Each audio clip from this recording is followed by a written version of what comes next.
Here's something that you may enjoy from Places, Power, and Magic. This is called the breath effect. The breath effect is something what I might call a minor miracle. It must be understood, of course. One must know the limits of this concept for it to be useful in your daily doings. Like many magical things that a shaman does, this too is a simple trick that anyone can do with a small amount of practice. In the COVID battle, we saw Kenneth Copeland, mega ministry master, blow the wind of God to destroy COVID's hold over the world. Many people laughed at this. I didn't. In the art of Silat, there are elements of the art where fanning actions, blowing, wind, are used. It has an effect.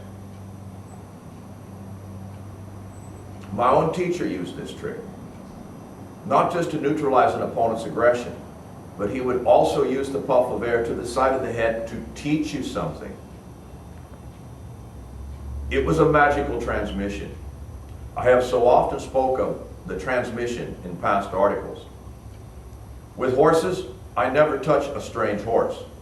I will just softly blow into its nose. It will know all it needs to know about me then. Thoughts can be transferred through breath. Knowledge can be given. This is an ancient technique, an ancient practice. Most, but not all animals recognize this form of communication. Consider the shaman himself. He spits or blows alcohol or tequila from his mouth. The spray uses the living energy of the breath, the vibrational of the flower essences and intentions to clear energy fields. It is particularly helpful after psychic or emotional healing. If you like, it acts as a kind of antiseptic spray. It cleans and energizes the air around that individual. So the breath effect has great power, more than what people realize. In days past, one was taught to gently blow into a girl's ear with a hot breath. This was old-time ways of seduction. Perhaps now many would laugh at that, but in the past it was a known trick that people would use. The Romeos of the day. A breath or wind trick that somehow has an effect upon another person in a manner which we desire it to have. To me, it's always fascinated me. That's why I've looked into such work and the shamanistic side of life. So we can neutralize an enemy with our breath. We can communicate and teach things with it. We can affect other people with it. We can cause healing. We can cause love.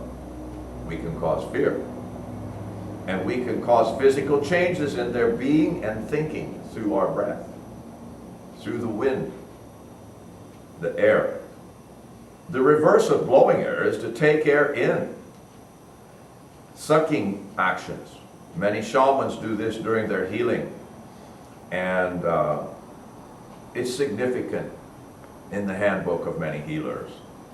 Knowing how to deal with this bad energy is another tale.